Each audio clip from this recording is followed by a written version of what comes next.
Les sirènes retentissent à 2 heures du matin. Pas un exercice.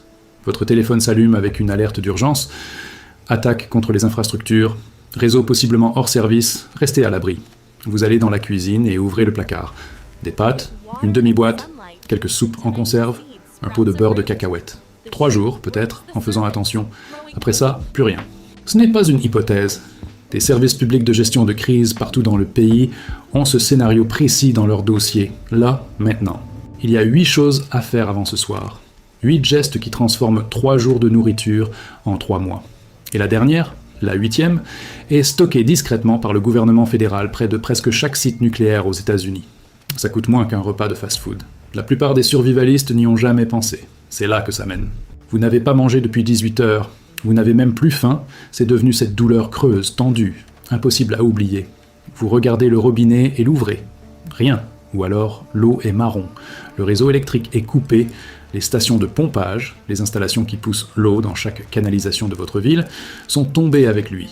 Et sans eau, tout ce que vous vous apprêtez à stocker devient totalement inutile. L'eau, c'est la base de tout. Il en faut pour réhydrater les haricots secs, pour cuire le riz, pour préparer les flocons d'avoine. Sans elle, vos réserves ne servent à rien. Voilà le calcul. Sans eau, le corps humain commence à lâcher. Les organes flanchent, le sang s'épaissit, le cerveau suit en 72 heures. 3 jours, pas une semaine. Les consignes officielles de préparation d'urgence de la FEMA, sur ready.gov, fixent un minimum d'1 gallon par personne et par jour. Pour une famille de 4, ça fait 4 gallons par jour. Sur 2 semaines, 56 gallons. Stockez-la dans des contenants alimentaires pour eau, conçus pour garder de l'eau potable sans relarguer de produits chimiques, autour de $40 le baril de 55 gallons. C'est moins que ce que beaucoup de familles dépensent en plats à emporter sur une semaine. Si l'eau du robinet est déjà contaminée, déjà marron, déjà douteuse, il vous faut des pastilles de purification. Plus précisément, des pastilles de dichloroisocyanurate de sodium. Un long nom chimique pour une petite pastille qui élimine bactéries, virus et protozoaires, ces parasites microscopiques responsables de violentes infections intestinales, en 30 minutes chrono. Un flacon contient 50 pastilles. Une pastille traite 1 litre. Ce flacon coûte moins de $10 dans n'importe quel magasin d'équipement outdoor. Les pastilles règlent la contamination. Elles ne créent pas d'eau là où il n'y en a pas. Et quand une panne du réseau dure au-delà de la première semaine, trouver de nouvelles sources d'eau devient la crise suivante. Presque personne ne prévoit ça avant d'avoir déjà soif. C'est le point 2, mais d'abord, il faut comprendre pourquoi la nourriture que vous allez stocker vous trahira complètement si vous faites ça dans le mauvais ordre. Imaginez le 4e jour. Le courant est coupé depuis 96 heures. Les supermarchés ont été vidés dans les 4 premières heures, pas les 4 premiers jours. Vous avez de l'eau, mais devant vos réserves, le calcul ne tient pas. Vous avez du goût, pas assez de calories, des choses acceptables à manger, mais rien qui dure. Le problème, ce n'est pas de n'avoir rien. C'est que ce que vous avez sera fini en 7 jours. Les 3 bases qui règlent ça, c'est le riz blanc, les haricots secs et les flocons d'avoine. Pas parce que c'est le plus bon, parce qu'ensemble, ils couvrent tous les besoins nutritionnels d'un corps soumis à un stress prolongé et bien conditionné, ils se gardent jusqu'à 30 ans. Voilà pourquoi ça marche. Le riz blanc donne de l'énergie rapide, le carburant que brûlent d'abord vos muscles et votre cerveau sous stress physique et mental. Les haricots secs apportent des protéines et des glucides lents. Donc ils calent plus longtemps, comme une bûche dans un feu plutôt qu'une allumette. Les flocons d'avoine apportent des fibres et une deuxième vague d'énergie durable, tout en cuisant vite avec très peu d'eau et très peu de combustible. Une livre de riz blanc contient environ 1600 calories. Une livre de haricots pinto secs contient environ 1500 calories. Une livre de flocons d'avoine contient environ 1700 calories. Le manuel de terrain de l'armée américaine FM 305-70, le guide officiel de survie utilisé dans la formation SERE pour Survival, Evasion, Resistance and Escape, désigne clairement la densité calorique comme critère principal en situation alimentaire d'urgence. Pas le goût, pas la variété. Les calories par livre. Un sac de 50 livres de riz blanc coûte moins qu'une grande pizza, une bouteille de 2 litres et le pourboire. Un sac de 25 livres de haricots pinto secs coûte moins qu'un menu de fast-food. Vous pouvez bâtir la base calorique de 2 semaines pour une famille de 4, avec ce que beaucoup dépensent pour 2 repas au restaurant. Voilà ce que la plupart ratent. Stocker ces 3 aliments, ce n'est que la moitié du problème. Si vous ne pouvez pas les protéger de l'oxygène, si l'air entre, ils rancissent, moisissent et deviennent immangeables. En quelques mois au lieu de plusieurs décennies, à ce problème, il n'existe qu'une solution précise. Et on y vient dans 2 points. Ah, et voilà la première chose à savoir sur le point 8. Ce n'est pas de la nourriture, ce n'est pas de l'eau. C'est quelque chose qu'on prend, pas qu'on scelle dans un récipient. Et le gouvernement fédéral en accumule discrètement depuis des décennies. Un indice, gardez-le en tête. Le courant est coupé depuis 6 jours. Vous avez votre riz, vos haricots, vos flocons d'avoine. En rentrant, vous avez pris une douzaine de boîtes de thon et quelques conserves de légumes. Bien joué. Mais là, dans votre cuisine, vous tenez une boîte de conserve et vous réalisez que tous vos ouvre-boîtes électriques ne servent plus à rien.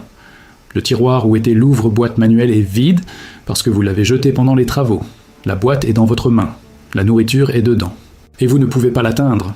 Un ouvre-boîte P-38 de grade militaire, celui que l'armée américaine glisse dans les rations de terrain depuis 1942 et qu'elle distribue encore aujourd'hui, coûte moins de 2$ et tient sur un porte-clés.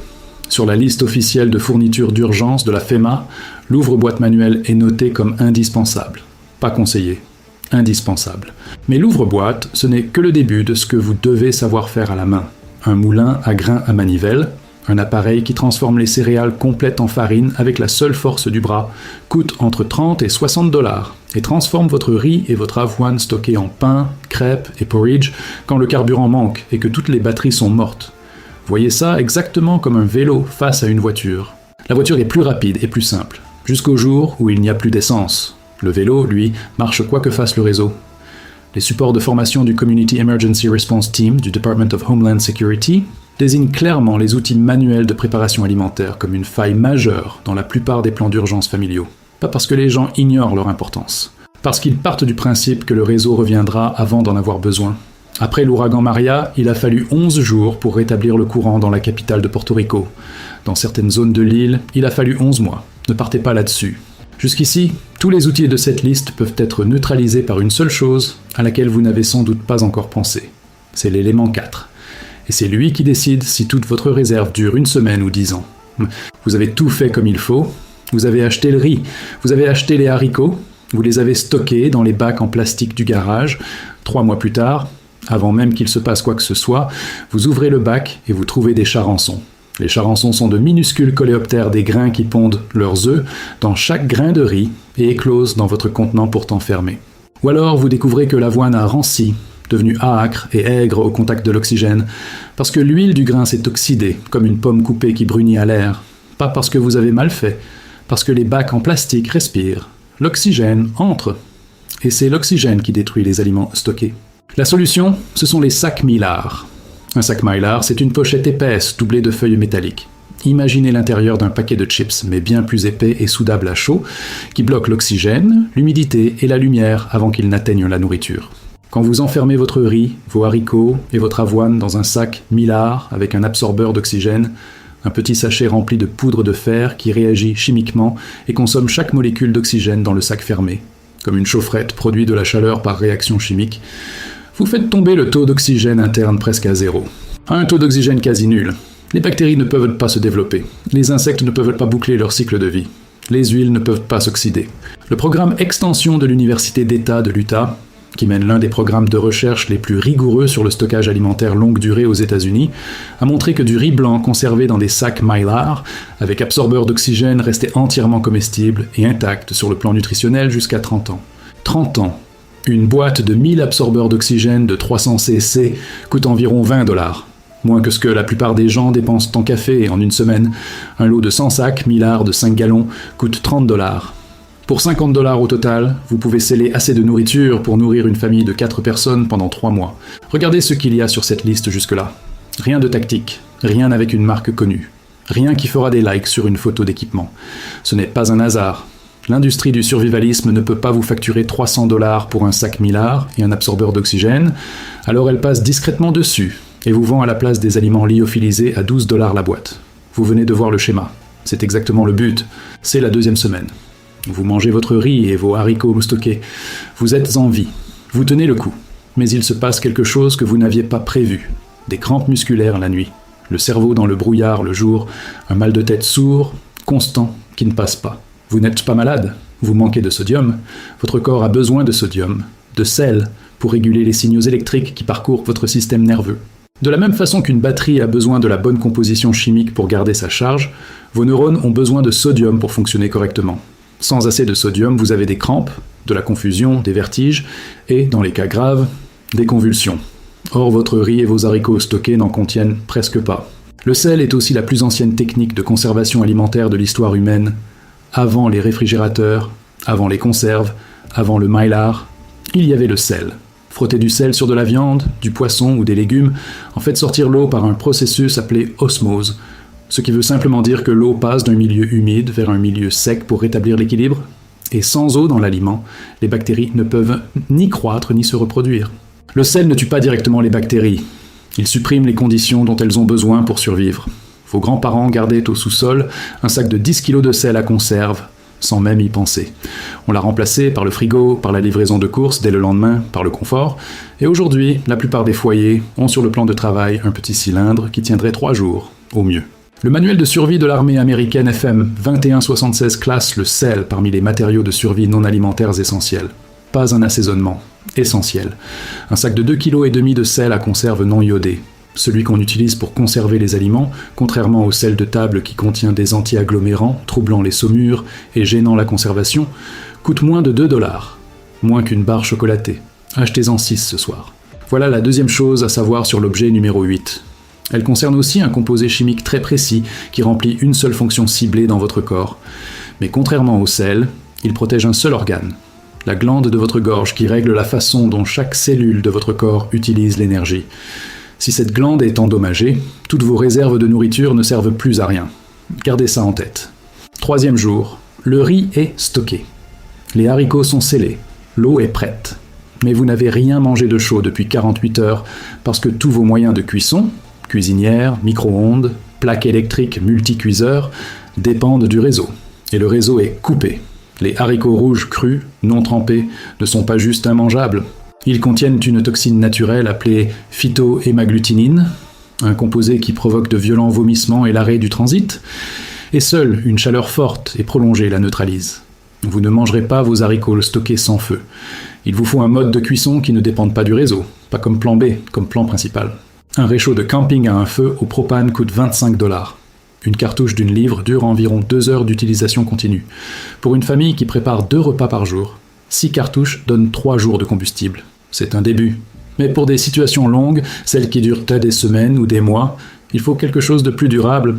Un rocket stove est un petit poêle à bois très efficace. Imaginez un moteur à combustion pour brindilles, dont la chambre crée un tirage ascendant si puissant qu'il brûle de petits bouts de bois aussi forts qu'un vrai feu de camp, en beaucoup moins de temps et avec beaucoup moins de fumée, capable de faire bouillir une casserole entière en moins de 10 minutes avec de simples branches ramassées dans votre jardin. L'armée américaine a déployé cette technologie dans des opérations humanitaires dans plus de 30 pays justement parce qu'elle ne demande aucune infrastructure de combustible. Un rocket stove de qualité coûte entre 20 et 60 $, moins qu'un dîner au restaurant à 2. Et contrairement aux cartouches de propane, le combustible, brindilles, branches tombées, chutes de bois, ne coûte rien et se trouve presque partout hors d'un parking goudronné. Les consignes de préparation d'urgence du CDC signalent clairement que l'absence de plan pour cuisiner sans électricité est l'une des failles les plus courantes et les plus dangereuses des réserves alimentaires domestiques. Une boîte de haricots et un sac de riz hermétique sont du poids mort sans moyen d'appliquer une chaleur prolongée. Plus que 3 objets. Et aucun n'est celui que vous attendez. Voilà ce que vous savez maintenant de l'objet numéro 8. Quelque chose qu'on prend, un seul organe qu'il protège, et l'État fédéral le distribue discrètement aux foyers situés dans un rayon de 16 km autour de chaque centrale nucléaire du pays depuis les années 80. Vous vous rapprochez. Vous en êtes au 5e jour. Votre traitement contre l'hypertension est fini depuis 2 jours, ou votre insuline, ou l'inhalateur de votre enfant asthmatique. La pharmacie est fermée, les routes sont peut-être praticables, peut-être pas. Et ce qui n'était au départ qu'un problème de réserves alimentaires devient une urgence médicale, non pas à cause de la nourriture, mais parce que vous avez prévu 3 mois de stock alimentaire et 0 jour de marge pour les médicaments. Vous avez de quoi manger, mais vous ne pouvez plus fonctionner. Une réserve de médicaments pour 72 heures, un supplément de tout traitement à prendre chaque jour, accompagné d'un kit de vitamines de base pour combler les carences créées par un régime riz-haricots, n'est pas une info que la plupart des médecins donnent d'eux-mêmes, parce que la plupart des assurances ne couvrent pas les stocks qui se chevauchent, mais le programme de préparation aux urgences de la Croix-Rouge américaine recommande noir sur blanc de garder au minimum 3 jours de tous les médicaments prescrits, avec 30 jours comme objectif réaliste. Demandez-le franchement à votre médecin. Présentez-le comme de la préparation d'urgence. La plupart accepteront de prescrire une réserve d'urgence de 30 jours si vous la demandez. La conversation dure moins de 5 minutes et ne coûte rien. Pour les vitamines, c'est simple. La vitamine C, aussi appelée acide ascorbique, ce composé que votre corps ne fabrique pas lui-même et qui prévient le scorbut, c'est-à-dire la dégradation des tissus conjonctifs qui empêche les plaies de cicatriser et fait se déchausser les dents, chute vite sous stress physique et psychologique, et elle est presque absente d'un régime durable à base de riz et de haricots. Un flacon de comprimé de vitamine C de 500 mg contenant 250 comprimés coûte moins de 6 $, moins qu'un petit déjeuner de fast-food. Mettez-le ce soir avec vos réserves. La réserve nationale stratégique du CDC, le stock médical d'urgence fédéral maintenu pour les catastrophes, désigne la continuité des traitements comme la principale faille non alimentaire dans les données américaines sur la préparation des foyers. Pas l'abri, pas les communications, les médicaments, instenuous. 7 objets. 7 mesures précises, abordables et concrètes pour bâtir de zéro un vrai système de survie et de réserves alimentaires pour 3 mois. Et puis il y a l'objet numéro 8, celui que l'État ne met pas en avant sur ses pages publiques d'urgence. Celui qui remplit une fonction très précise, mais cette fonction, dans un scénario de guerre, précisément du type où les infrastructures énergétiques sont la cible principale, devient plus importante que tout le reste de cette liste. Vous avez patienté. C'est ici que commence enfin tout ce que vous attendiez. Chaque élément de cette liste menait à celui-ci. Vous ne le saviez juste pas encore. Voici tout ce que vous savez déjà. C'est quelque chose qu'on prend, pas qu'on transporte ou qu'on ferme dans un sac. Ça protège un organe précis qui pilote tout votre métabolisme. Depuis les années 80, le gouvernement fédéral en constitue discrètement des stocks et en distribue aux foyers proches d'infrastructures nucléaires. Ça n'a qu'une seule fonction, mais dans un type de situation bien précis, cette seule fonction peut faire la différence entre une thyroïde intacte pendant les 30 prochaines années et une thyroïde détruite à jamais en 48 heures. Et ça coûte moins cher qu'un menu de fast-food, vous êtes à une phrase de savoir exactement ce que c'est. Nous sommes au premier jour, pas au 5e, pas au 10e, au premier. Une alerte est tombée. Quelque part dans votre région, un missile a frappé un poste électrique, ou une centrale nucléaire a été endommagée, pas explosée, pas touchée par une arme nucléaire, mais endommagée comme Tchernobyl en 1986 et Fukushima en 2011, en relâchant de l'iode radioactif dans l'air alentour. L'iode radioactif est invisible, il n'a pas d'odeur, vous ne pouvez pas le goûter, et il se déplace avec le vent sur des dizaines de kilomètres en quelques heures. Votre thyroïde, cette glande en forme de papillon à la base du cou, qui produit les hormones indiquant à chaque cellule de votre corps à quelle vitesse fonctionner, comment réguler la température et comment utiliser l'énergie, aspire l'iode. Elle l'absorbe plus vite que n'importe quel autre tissu du corps parce qu'elle en a besoin pour fabriquer ses hormones. L'iode alimentaire normal, celui qu'on tire de la nourriture, est sain et indispensable. L'iode radioactif, lui, provoque cancer de la thyroïde et destruction irréversible de la glande. Voici le mécanisme, dans sa forme la plus simple. Votre thyroïde ne peut stocker qu'une quantité limitée d'iode à la fois. C'est comme une éponge qui ne peut absorber qu'une certaine quantité d'eau avant d'être saturée. Si vous la saturez, si vous la remplissez complètement, avec de l'iode sûr et stable avant l'exposition, elle ne peut tout simplement pas absorber la version radioactive. L'iode radioactif traverse alors le sang et est éliminé sans être absorbé par la glande. C'est exactement ce que fait l'iodure de potassium. C'est un sel stable, un comprimé d'iode et de potassium, qui, pris au bon moment avant ou juste après un rejet radioactif, inonde votre thyroïde d'iode non radioactif et empêche l'iode radioactif de prendre sa place. Il ne protège pas tout votre corps des radiations. Il n'empêche pas l'exposition aux radiations. Il fait une chose précise, irremplaçable.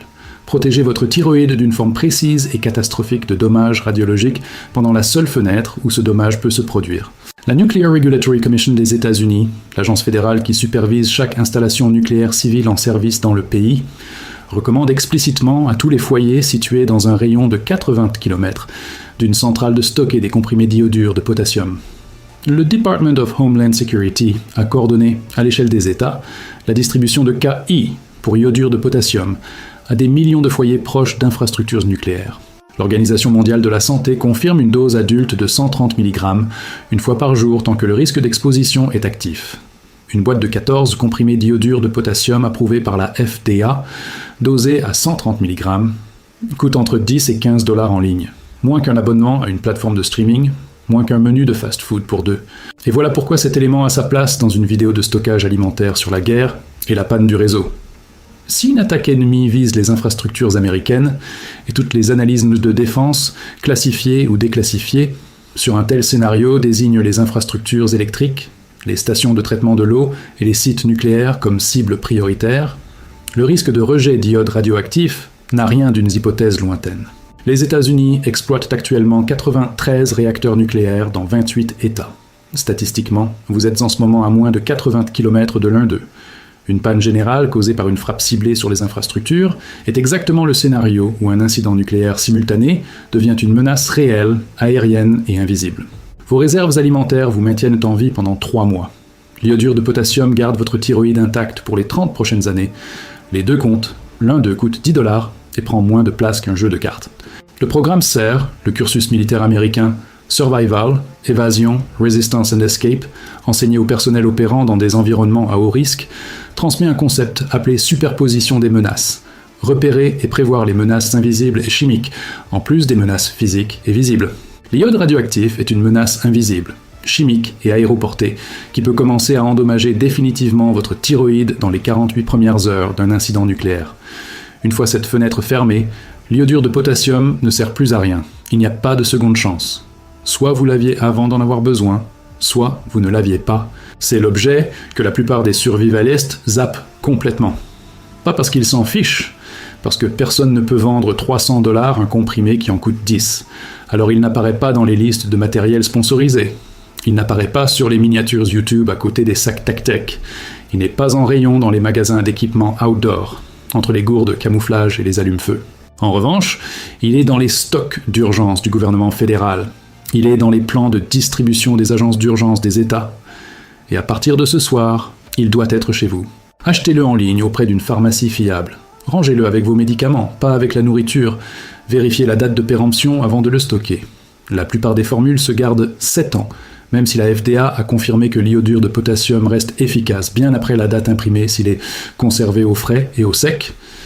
Et lisez la notice maintenant, pendant que vous êtes calme, pour ne pas devoir la découvrir les mains qui tremblent le jour où il faudra l'utiliser. 8 éléments. Pas du matos. Pas des gadgets. Pas une seule marque. De l'eau. 1 gallon par personne et par jour, dans des contenants alimentaires scellés, purifiés si la source est douteuse. Du riz, des haricots et de l'avoine, la base calorique qui tient 3 mois ou 3 décennies, selon que vous utilisez l'élément suivant. Un ouvre-boîte manuel et des outils à grains à manivelle, parce que quand le réseau lâche, la force de vos bras devient votre infrastructure. Des sacs Mylar et des absorbeurs d'oxygène, le système à $50 qui transforme vos réserves en investissement sur 30 ans au lieu d'un pari sur 6 mois. Du sel, la plus vieille technologie de conservation au monde, et le minéral dont votre système nerveux aura besoin quand votre alimentation se simplifiera. Un moyen de cuisson hors réseau, parce qu'une nourriture scellée que vous ne pouvez pas chauffer reste juste une nourriture scellée. Une réserve de médicaments et un flacon de vitamine C à $6. Parce qu'un problème de santé fait capoter votre plan de survie plus vite qu'un placard vide. Et de l'iodure de potassium, le comprimé à $10 que l'État stocke près de chaque centrale nucléaire du pays. Celui qui ne sert qu'à une chose, une seule fois, dans une fenêtre de 48 heures qui ne se rouvre pas. Tout ce qui est sur cette liste est disponible dès ce soir.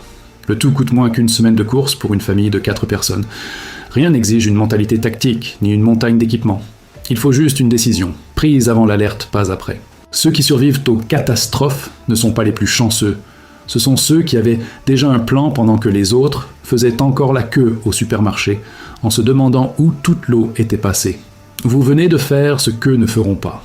Si ça change l'allure de votre cuisine d'ici demain matin, partagez-le avec quelqu'un qui doit voir ça. L'algorithme le met devant les bonnes personnes quand vous l'aidez à circuler. Restez prêts.